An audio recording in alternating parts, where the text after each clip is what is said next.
Well, so now let's get on to the mainstream issues and talk about the issues for discussion. We have in the studio Emmanuel Chamantinge, who is a member of parliament for the Ayawaso West Wagon constituency. Good morning to you. Good morning. And we'll be discussing the Auditor General. We'll play you an insert of him at that event in which he said that as part of efforts to make sure that public officials, especially those at the top more positions from the directors upwards, were accountable. Those earning, etc., 3,720 Ghana cedis in excess would have to declare the assets. But we know that, well, as part of the national executive of the NDC and its regional branches organizing unity walks. One was organized in the Eastern region, in which the former president, John Dramani Mahama, made a comment about free SHS. We'll talk about that as well, because we've had some responses from the Minister of Education.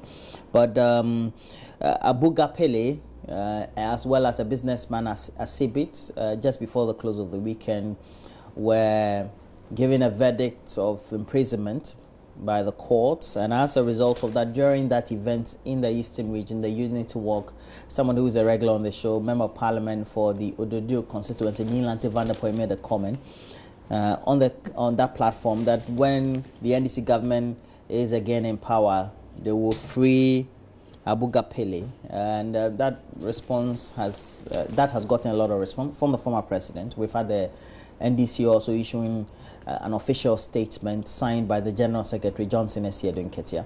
But let's start on that note. Good morning to you, sir. Good morning, Roland. Okay. And I don't know whether thank you for having me. I don't know whether you've been following the issue, especially from the Unity Walk of the NDC. A comment made by Nii Lante Vanderpuye. We know that it's stemming from that ruling by the courts in which Abuga Pele, former member of parliament, and also a businessman, Philippa Sibit, had been jailed 6 and 12 years respectively. Well, good morning again, and let me say same to our viewers. First and foremost, I sometimes come as a panelist with Nii Lante Vanderpuye, and over this last year, I've grown to respect some of his positions. I think something must have happened to him to have said that, really. I think it is a most unfortunate statement. Maybe it is platform talk. Maybe it is, I want to be charitable and say, when you get into a frenzy, when you are before people, you say things that you really ordinarily will not say. I want to be very charitable and say that probably that is what happened. Of course, on the other side, it is said that it is the things that are within a man's heart that comes out. So, but I think it is unfortunate. I really and truly think it is unfortunate. You see, particularly if you contextualize this properly. After all, this is not a matter that started in 2017. This is a matter that has, thanks to Manasseh Azure Awine, who worked very hard to unearth some of these things. I think that it was so bad, the government then didn't have a choice but to go to court. Okay, on the matter. Let's face it, this matter has taken 4 years already. I believe it started in 2013. The court process started in 2013. This is the 5th year. First and foremost, you ask yourself, why did it take so long? What was the issue? Be that as it may, it's finally ended now, and the court decided this way. I've heard that one. Is it Abuga Pele or the other guy is appealing? It is his constitutional right, and he may do so. But to go on to say that when we come into power, we will release them. For me, the disconcerting part is where he came from. When they were in power, between 2001 and 2004, they jailed, I don't even remember. He mentioned they jailed a couple of people I don't think that it is necessary to throw back. Okay, but let's put things into perspective. As also we recall that soundbite from that event, and then we'll continue with the discussions with Honorable Ejako. It's unfortunate, but I can only say that Abuga Pele has always been a friend of mine, a colleague. He was my senior at the university, and we've played football together. It's unfortunate, but I can only say that this will not dampen the spirit of the NDC. Between 2001 and 2004, they sentenced Chachu Chikata, Bodakpi, Ibrahim Madam, and Kwame Pepra. It did not stop us from winning elections in 2008. We are going to win the elections and bring Abuga Pele out.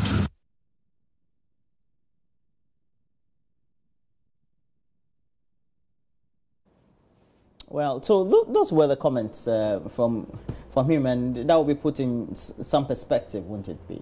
And so indicating, we know that it's a court process. The judiciary is supposed to be independent as they are. Like I said, I think it's an unfortunate statement. It's one of two things. It didn't sound like he was before a crowd, though. It didn't sound like that. But again, let me reiterate. I'm just trying to be very charitable. On the other hand, I still maintain that is what is within his heart, and that is what he speaks. Probably what it is that it is a certain mindset of some of them in the NDC that they can do when they are in power, when they are in government. It doesn't matter what has happened. Abuga Pele is not in prison because of an executive order. He's in prison because of a court process, a termination of a court process. A total disregard and disrespect for another arm of government. That is the implication of what he said. Complete disregard and disrespect.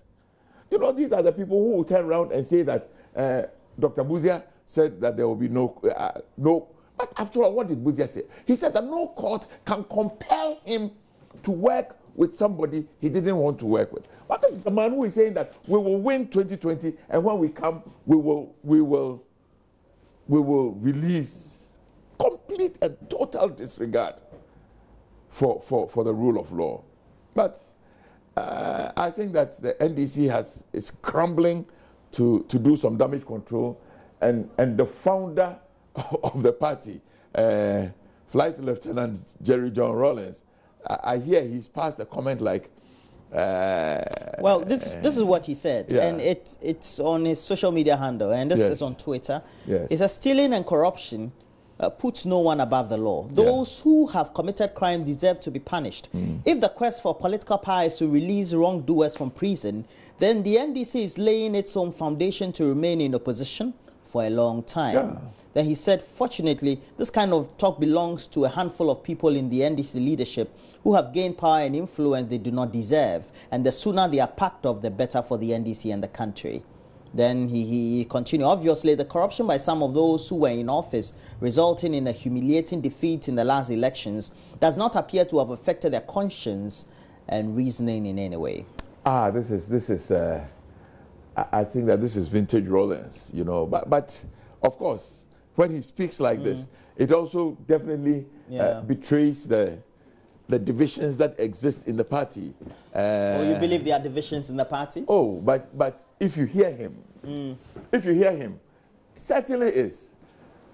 Are we not aware that there are these things? If you read it again, the man is talking about those who have gotten leadership positions that are undeserving and all of this. So it's just playing out the challenges and the problems they have had. But I think that in this matter he is on point.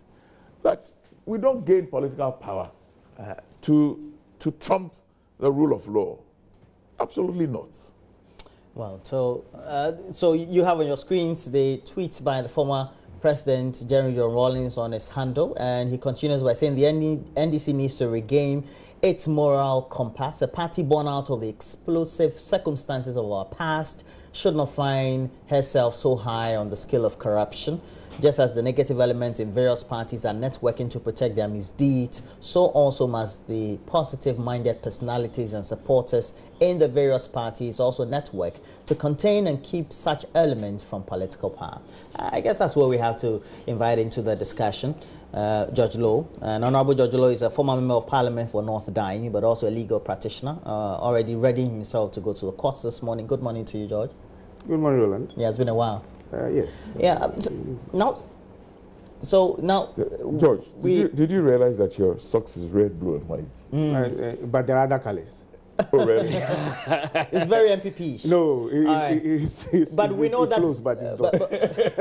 George, I'm impressed. I like your socks. Well, well, on the TV it looks. It is red, blue, and white. No, really? But there are other colors. You can see other pink and other. No. Why do you choose only the three colors? All right. So, but we know that Johnson Essiedu Nketia, the General Secretary of the NDC, formally issued a statement following the comments by Honorable Nii Lante Vanderpuye, a number of personalities also in the party on social media. And, well, so let's take your initial comment on all that has transpired, especially following the comments following all that has happened by Nii Lante Vanderpuye, the honorable member. Well, good morning, Roland. Good morning to your cherished viewers, and good morning to my big brother. Long time. Yes, it's been quite a while. You know, I find it extremely interesting that we are all jumping at Nii Lante Vanderpuye for what he has said or what he's alleged to have said, because I haven't heard it myself. Oh, let's play that to you. No, you don't need to play it. Okay. The important thing is that he hasn't come to say he didn't say. Yeah. I would have expected that by now you hear a rebuttal.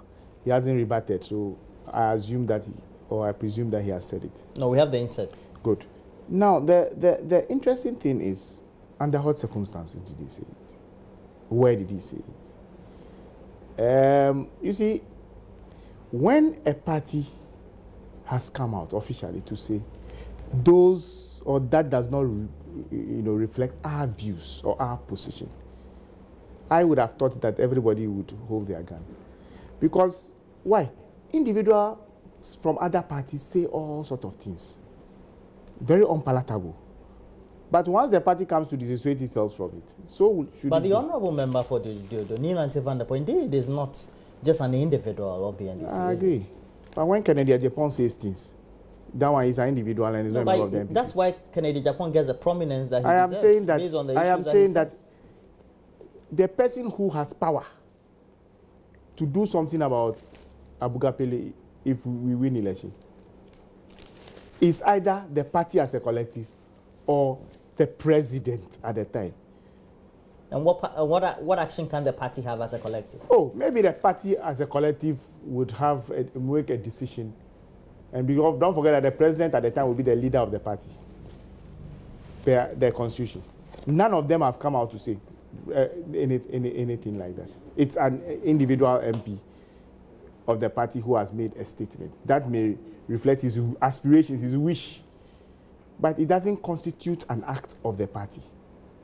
And so I think that people are jumping too fast at this thing. So your position is that we've had the party and its national executive come to make an official statement. So this is not a clear reflection of the position of the party. At all. And so whatever commentary we're making is just trying to make a meal out of nothing. Great.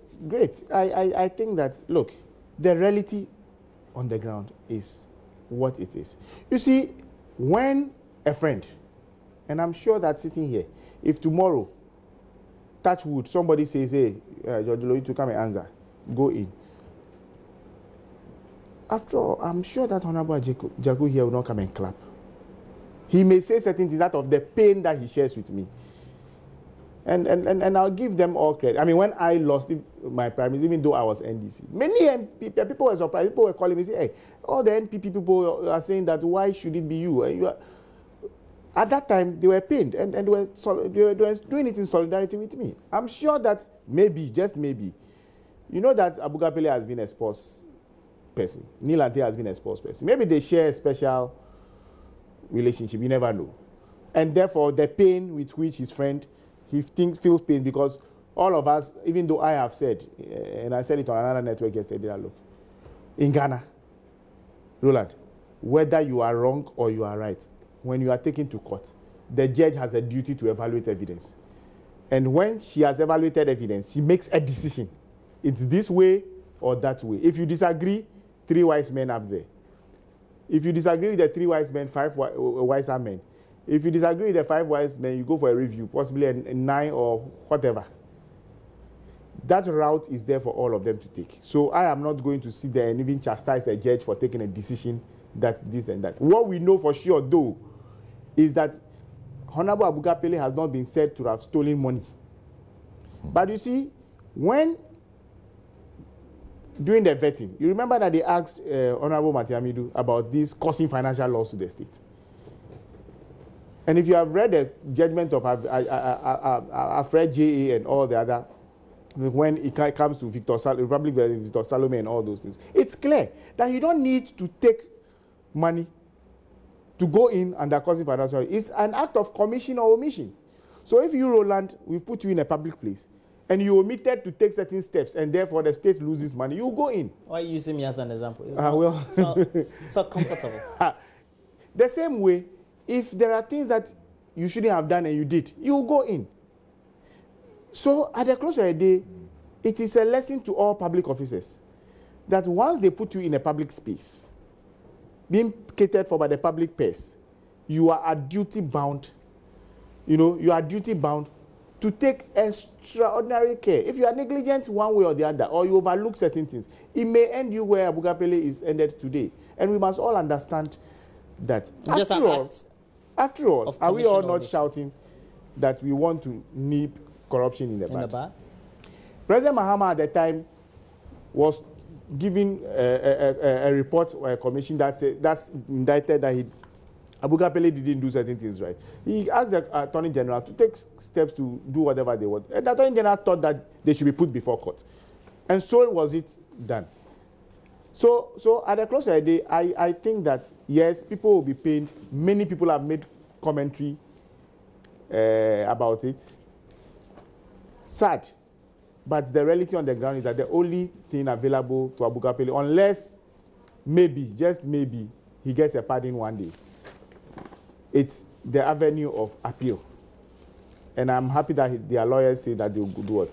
They will try the appeal process. That's all. So we shouldn't make fetish out of this. We have many more things to worry about in this country. There are health insurance issues are there. We are discussing education issues. We are discussing so many issues. Okay? We should even be applauding that at least there is a semblance of fight of what? Corruption. So that next time when the corruption CPI comes, we will fare better. Those are all the things, and I think that NDC should be, NDC should be commended for at least initiating proceedings against their own. And that is contained in the statement by Johnson. So there should be, yes. That when he mattered, we didn't clear people before their time. Yes. When it mattered, we allowed the judicial process to take. So you are hoping that will be done same? Yes, I mean, we will. Yes. When any act of commission or thank you very much. Witness. And so the statement continues that we wish to remind Ghanaians that the investigation and the prosecution of Honorable Abuga Pele was initiated by the NDC as part of our strategy to rid the country of corruption. And this strategy involves measures to prevent corruption and how to deal with corruption when it has already occurred. Sir, do you get the feeling, Honorable Chimante Ejapon, that the comment of the former president and we've had the special prosecutor come through the vetting process, it's trying to give an indication that, well, the initial positions or perhaps the principles and objectives by which the NDC was funded seem not to be adequately protected, not to be the ideals by which the present generation of leadership of the NDC seem to be upholding? Well, it is instructive to say that the one that has been saying this very much, very clearly, very loudly is the founder of the party. He at any point he has opportunity to speak, he talks of the NDC deviating from the core principles that underpin its foundations. It is the founder who speaks this way. I mean, other people like Martin Amidu, who was a leading member now special prosecutor, speaks the same way. And again, I would want to say that President Rawlings would always remind them of where they have come from. It was a party born out of a very explosive situation. June 4th, is that right? June 4th and 31st. I have some challenges with 31st. I was a university student June 4th, and I clearly remember the sentiment. Okay, this was a period when people, not to remind family, a member of government, a leading member of government, Rear Admiral Amedome, was tied to the stake and shot because he had gone for a loan or for 50,000 cedis then. Small change now. Okay, so if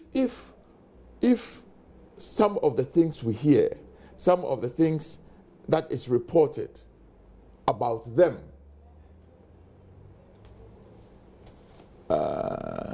where them means NDC. We are talking. We are speaking. Well, I just want to be clear. We speak about NDC. Then justifiably, then the founder must be worried. Then people who were part of that process. It was. Let's face it. It was in that period that words like probity and accountability were introduced into our body politic. Okay. I remember clearly when they were 10 years, they celebrated a decade that ended the rot. Today, can we say the same thing? From all the things that we are hearing. Okay. So as for me, I am just an observer from outside. They are best positioned to determine whether what they were then or what they thought they should be when that party was founded, is it the same? Of course, I am the first person to agree that over time things change. But I believe that there are some things that will never change. Issues of probity, issues of integrity, issues of accountability must and should never change. Mr. Lowe, well, the media always like cunning phrases. Somebody will call you a leading member of the party, so to speak. Really? Yeah, at the end of the day, we know that it looks like some introspection needs to be undertaken within the party. Look, Roland, let's face it. You see, I saw my brother struggle to choose the right way. Because where he could have gone was not palatable. Let me tell you why. You see, when we are talking about probity, accountability, transparency, they are good principles, and the party continues to stand by them. But the standards of judgment and the modus operandi is different today, and he concluded on that. It can no longer be that when we hear that you because you are managing director, you were able to take a loan for 50,000, we should shoot you today. I think that is why the Fourth Republic came into being. So, George. Please. What we are doing is that today, what it's different for many people, which they cannot take, is that today, like the Abuga Peles of this world, it will take 4 years to go through a process and be either found guilty or innocent, rather than give an order and somebody is shot at the And you say because the times have changed. I'm saying that things have changed, times have changed. It doesn't change much. Look, President Kufuor said it, and he said, look, corruption is as old as Adam. And anybody, now we should all learn lessons. That anybody who comes and thinks that with the twinkle of an eye or the stroke of a cane, I can eradicate corruption, would have realized by now that it's not as easy as it looks from the outside. Two, and more importantly, you see, when we are talking about corruption, I want us, and I agree, let's do introspection, regime by regime, president by president, and let's confront ourselves. Look, which president in the history of this, the Fourth Republic, can say that I looked my appointees in the face severally and put them before court, apart from John Dramani Mahama. Oh, I'm telling you, I can give you national service. I can continue on and on and on. There are about 10, 15 cases. I mean, Sylvester Mensah, a clear example. What happened? He was in the office of the president. Yeah. When the issues came that there were allegations of national health insurance against him, the president gave the security agencies free hand to go and do whatever they wanted to do. You see, I am saying that, listen, compare, I mean, you can do a comparison. Compare that to, you remember PV Obi and others? PV Obi and others, when Shraj had indicted them, when the white paper was issued, what did the white paper say? So I'm saying that, please, let's get serious. We've all had opportunity to fight corruption. Some people are fighting corruption in the days of social media. It's not the same as fighting corruption when it was only GBC. So sometimes it may look like the things have overwhelmed that, but it may not be true because today, information and communication is closer. So let's face it. Let's look at the issues the way they are supposed to be. I think I agree with you in a certain perspective. Not everybody will agree, though. But let's move on. The Auditor General, the Auditor General, Daniel Yadomelevu, has been speaking. Now let's get this insight from him. And then when we come back, we'll be looking at his intention of making sure that if you earn a certain threshold of salary, you're a director, etc., well, so you will be expected to declare your assets. But there'll be questions that will be asked. But let's just watch this. Politicians are required to declare their assets and liabilities, but public office holders are also required to do same. Any officer in any public office or public institution other than the armed forces whose salary is equal to or higher than that of the salary of a director in the civil service is required, but at 550 to declare his or her liabilities and assets. Any public servant whose salary is more than 3,727 per month, so check your pay slips, whose salary is more than 3,727 or above is required to declare assets and liabilities. He revealed that Parliament is yet to furnish his office with its financial. Well, Mr. Lowe, yes. So what does it say if you public servants with earnings about 3,727 to declare the assets? The story is on page 19 of the paper as well. Well, I'm sure you may have been following this. Well, I was amused yesterday when I heard that from the Auditor General. Oh, you were not intrigued? No, because amused. Yes, because you see, when you go and take our laws, particularly the laws that I forgot, the laws that define who a public officer is. Go and see who a public officer is. So even the figure he's quoting is too high. There are those who are expected to declare their assets go far lower. And so I'm surprised that he's even giving a threshold. No, that threshold is not true. He should go and define how public officer is defined. Public officer is defined anybody who holds public office. And you can be a messenger and hold public office. So the point I'm making is that this pay slip thing is not the position of the law. So yeah, the Auditor General should come back. Should come again. That's what I just wanted. Yeah, you should come back. It's Roland. Yes, sir. Permit me to go back. You wanted to go back? Yeah. It's Auditor General. I'm a little surprised at my friend George. You know, the fact that there were so many cases. It's a clear indicator or pointer. So the fact that there were too many things that were happening. You mean during the rule of... Yeah, he's sitting here and saying... About 2017, the number of cases that you people... That is why you went down in the index. Where did we go? Where did we go to? We went because there are about 10, 15, 20, 30 cases that never bust, bond. I can keep... You never investigated them. Even where you attempted to investigate, before the investigations will be halfway, the president will have pled them. Please make your comment. Let's that's the whole point. Auditor General. So that is clearly the case. I mean, Abuga Pele. I am saying that it was not something that they found out.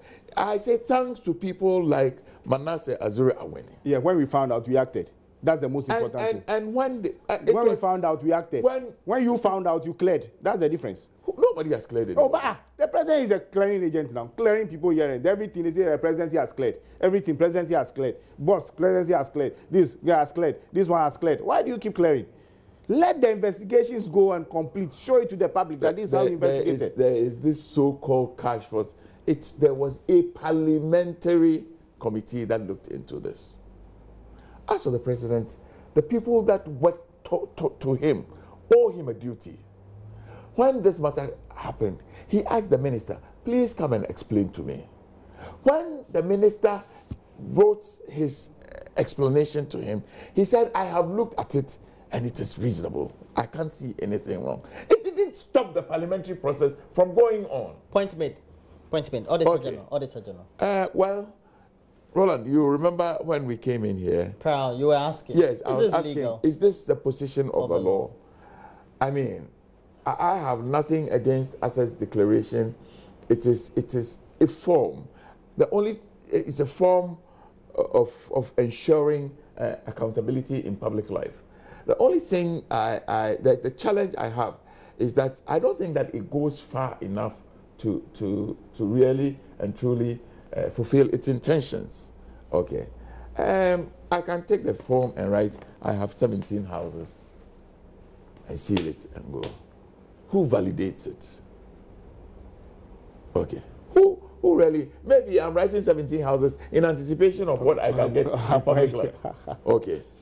So for me, just the thing about assets declaration, just by itself, does not solve the problem. But I am extremely happy about the very bold attempts the Auditor General is wanting to introduce to ensure the proper use of a public purse. The only thing I want I think the only caution is that anything we do must be within the context of the law. Well, true. But he said that we have started modernizing the assets and declarations regime. And when you have started something, Mr. Lowe, it also gives all indication that it's a process that is beginning with an intention. And that intention was the announcement that was made. In all truism, we can relate that to the lives of those who work within the public sector. And sometimes the assets that they accrue over time, and it doesn't, or is not commensurate to what their earnings are. But that's the reality on the ground. Yeah, but that's why Honorable Ejaku says that, look, is it enough for you to say, declare your assets? What do you think should be done? I think that, you see, transparency would also mean that, and that is where the catch is. Transparency will also mean that, okay, let it be possible for Roland to go and check your assets. Make it available for people to do. And also, people also have issues. I remember when we were trying to do we're trying to do a new law that encompasses all these things. I think, is it a public officer, the law that we're doing before in the 6th Parliament? It became a very thorny issue. So we were never able to finish. We even went for winnowing. And I remember I had some problems with Inapu because he had very strong views on some of the clauses that were put in there. Because you see, it's not everybody who wants to be exposed to a certain level. And therefore, he was of the view that, look, there are certain things when you go too far, some people will not even want to come and serve in public office, just for that purpose. You made to discourage people. Yeah, yes. So, but at the close of the day, to what end? So we must look at the law again and make it as encompassing and far-reaching as possible. Okay. But by so doing, we should also be checked. We can look at best practices elsewhere, you know. But all I want to say again is that maybe the Auditor General should go and look at the definition of who a public officer is, and that would inform him that it goes far lower, things into better far lower, yes, than what he's thinking. All right. Over the weekend, the Eastern Regional Executive of the NDC, they put together the Unity Walk. The former president was there. He talked on the free SHS policy. In his own opinion, he felt that the way it was being implemented was not the best way. He said we needed to have a national policy dialogue on the initiative, etc. He had a swift reply from the Minister of Education, Dr. Matthew Opoku Prempeh. Well, and Dr. Opoku Prempeh said that the former president was the worst head of state in the annals of Ghana's political history. He was on Kwame Sefakai on Peace FM's Kokoroko. And then he went on to say that the way it was being implemented was the best way, even though we know that the former president has an opinion that for those who can pay, they should be able to pay. But let's also just watch the former president, John Dramani Mahama, during that unity walk. Here, petrol was selling at 14 cedis, and we were told that it was too expensive, and that 50% of the petrol was made up of taxes alone, and that when they win and come into office, they will remove the taxes so that petrol will sell at 7 cedis. Today, petrol is selling at 22 cedis per gallon. On challenges facing the implementation of the free senior high school program, John Mahama says lack of adequate financing and rush implementation are the causes. I want to tell Nanado that it's not too late to hold a national stakeholders conference on free senior high school. We all agree on the concept of free senior high school. Where we differ is about progressively. Somebody decides that he wants to implement it within 3 years. You don't have enough dormitories. You don't have enough classrooms. You don't have enough textbooks. You don't have enough laboratories. You don't have enough dining halls. He said activities at some state institutions, including the National Health Insurance. So we had a swift reply from the Minister of Education and Mr. Lowe.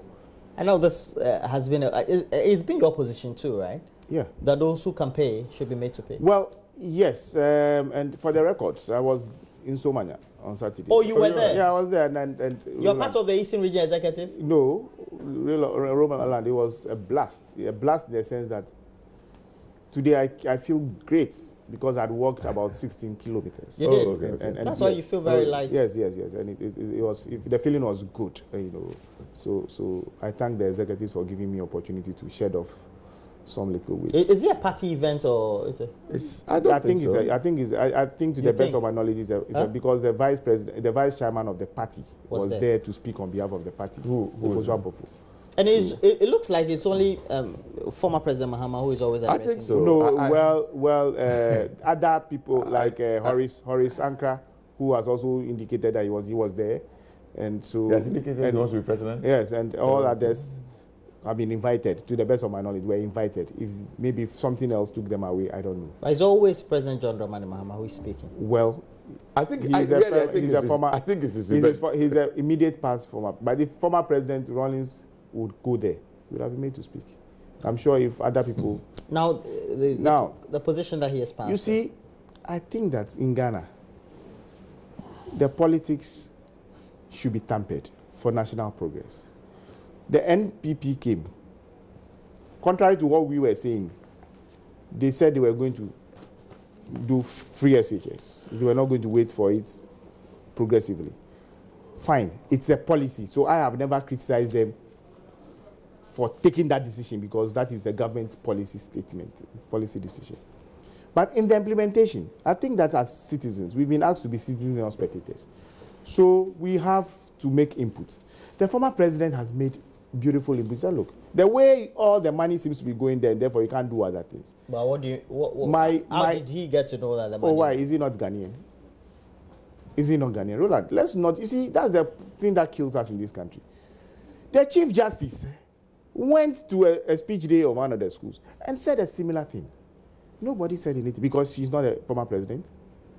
She also asked... What did she say? Yes, she also asked that there should be a dialogue, and a dialogue, isn't it? So a stakeholders consultation and a dialogue, what's the difference? Maybe my English is bad, I don't know. But I thought that all the two parties were saying was that, look, let's all come back and see implementation challenges. How do we resolve them? And I think that this is a responsible opposition that is not saying the program is bad, scrap it. He says, oh, let's have in actual fact, when we had challenges with the economy, didn't we go to Senche for a national consensus? So he is making a suggestion, and I'm suggesting to you, you take it or you leave it. But you see, and look, Roland, let's understand. And me, when I see Napo, he's my friend, I will tell him in the face that sometimes when you are minister, you are no longer a common floor member of parliament, and when speaker is speaking, you'll be shouting. You know, those attitudes have stopped. Right now, he has a higher calling, and that higher calling should unite the country. The kind of things he went and said. What did he say? It was a total lie. For instance, the books that Napo distributed for these free SHS, which one was bought by the MPP? And yet he said President Mahama didn't buy one textbook when he was president. That was a blatant lie coming from a minister of state. It's not. Please. It can be. It is. It can be. It is. And that he was a West head of state, that can be his opinion. But for the schools, some of the schools President Mahama managed to finish. Which one? How many? Even if it's even one, it is a school. How would they have even implemented free SHS? I mean, let's stop this. It is nauseating, a kind of politics we are doing. Look, when somebody comes, nobody, MPP after Akufo, if we give President Akufo 40 years, he can't solve the problems of Ghana. Somebody will come, do some, go. The best thing is when you come, oh, okay, they've done this, but we are taking it a notch higher. That is how progressive politics is done. But when a minister spends my time, because when I pay tax, they used to pay them my time to go and sit on Peace FM and be talking like the way he was talking. I felt disgraced, even though he was my friend. And this is not the first minister of the NPP who has done that. There are a few of them, but you see, I don't want to. When I see them, I'll tell them what I thought. But I think that, you see, when you become, Honorable Jawu comes to sit here, there are many things he feels strongly about and could have said it in a certain way. But I believe that he takes time, finds the right words to say it so that it doesn't offend the public. We must learn decorum. We must learn decorum. We must learn tact and diplomacy. It must come with our office. When we talk, Ghanaians must sit back and say, okay, all right, but not feel agitated as some of us are. It's important, whether he likes it or not. Have you heard some of us go after President Akufo-Addo the way we used to go when he was a candidate? Because he's president. And we respect the fact that whether you like it or not, he is the president, the fountain of honor of the state of Ghana. And therefore, you extend certain courtesies to him. Because that is the office that we have put him. And therefore, I expect all his ministers also to realize that when people have served this country at the highest office, you extend. I mean, there are times when people have said things against former president. So your position is that those who can pay for free SHS should pay, and those who I am saying that let's have a dialogue. Already, the government itself is saying that, well, we are trying to open an account for those to make contributions. How is that going to be controlled? If so, it happens like we say that, look, let's take a look at free SHS again. Is there a way where we can make it more progressive? The important thing about free SHS, and for me that's what matters, is that, Roland, when it matters most, your child. But the government said they have a problem. Wait a minute. I am saying that. I am saying that. Oh, why? How many times have they themselves admitted that they are implementational challenges? They are implementing. So I am saying that, Roland, what is important about free SHS is that little boy in Brahababumi should not stay at home because he cannot afford. And we are saying that let's all brainstorm and see how we can make that even more progressive, so that the so-called 80,000 or something that are still at home that couldn't get, those situations will not arise. And I don't think that is an insult or anything. I think it's a cogent and solid suggestion. Okay, you are at Eastern Region. Sobanya, there's in fact, we actually started from Pong, all the way from Pong, yes. Pong Junction. So we came through a tour, Odumasi, all the way to Soban. Yeah. Roland, there's a very fundamental principle. Which is? In physics. It says action and reaction are opposite and equal. Yeah, true. Action and reaction are opposite and equal. I remember that one. You see, so that if you have held the esteemed position of a president before, so you are now former president, then you must also be very guarded in the things you say. What did he say wrong? The former president?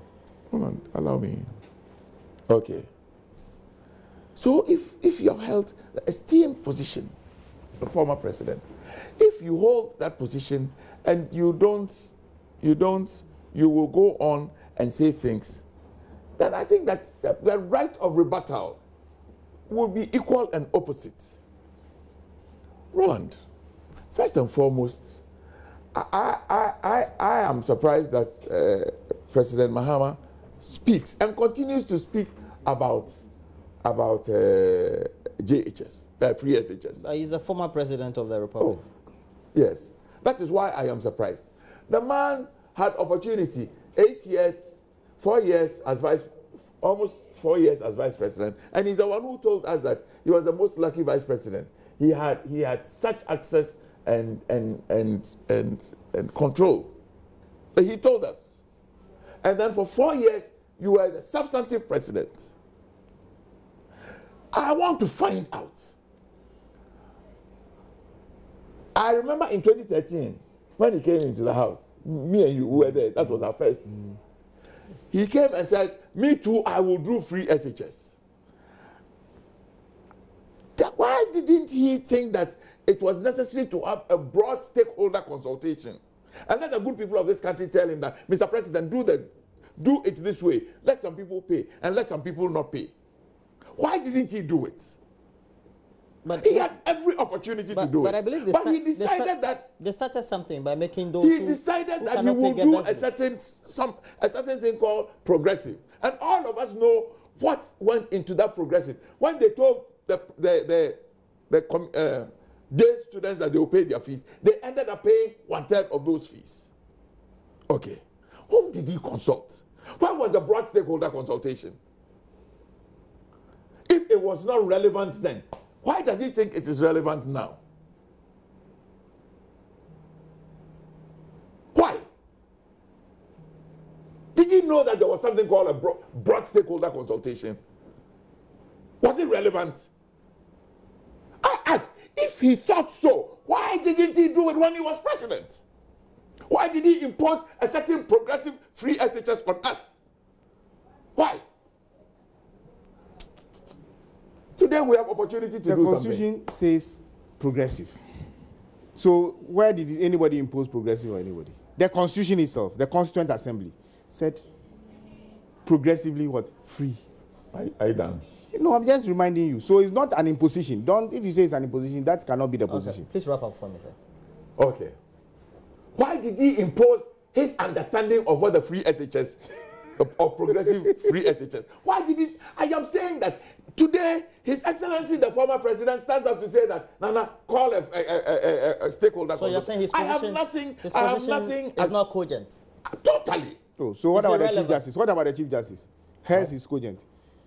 You see, I will be charitable and say that if the Chief Justice says so, the Chief Justice never had opportunity to implement anything. I will be charitable and say that the Chief Justice never had opportunity to implement. But you had opportunity to. Please, cool down.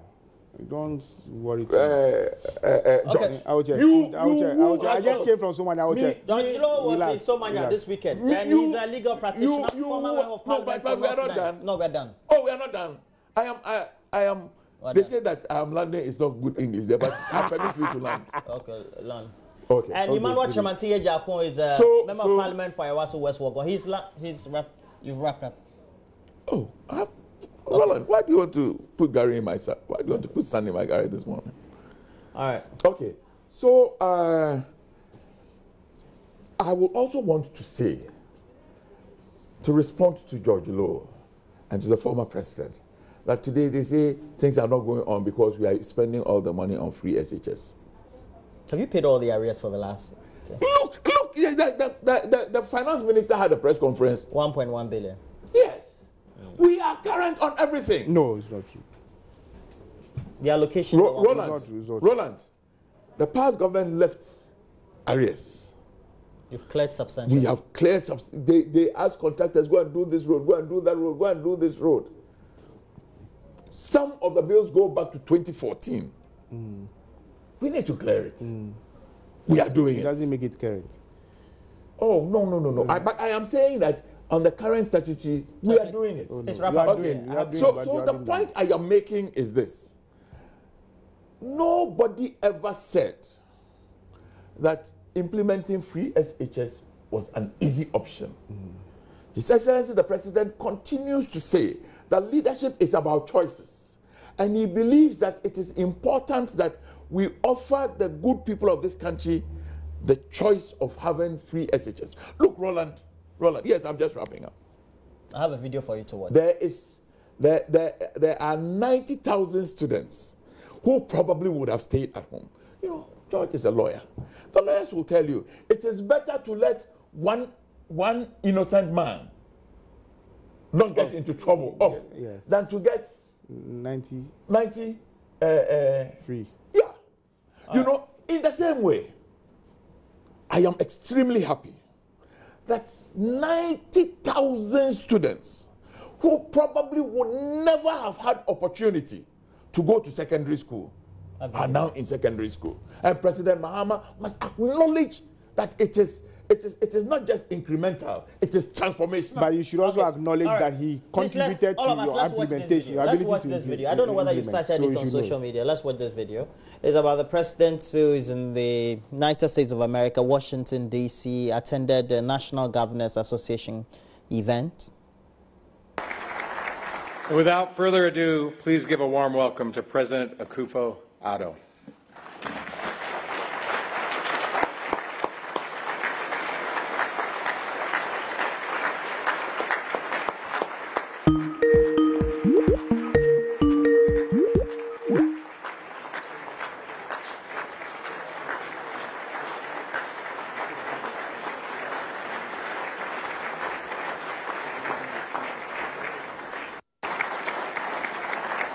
Without further ado, please give a warm welcome to President Akufo-Addo.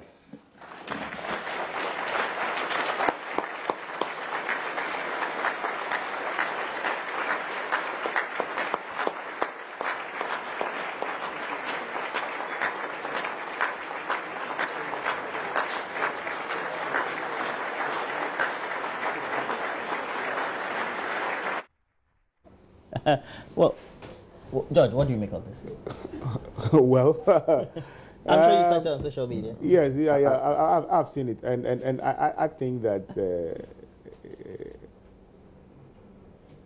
it's unfortunate.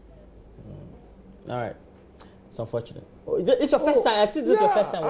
I'm flabbergasted. I'm flabbergasted. How could this have happened? Yeah. I think you should have been behind the in any case, if I don't know something, I don't comment about it. There must be something about diplomacy. Who goes first? Who gets greeted first? And all of What this. do you think by watching that?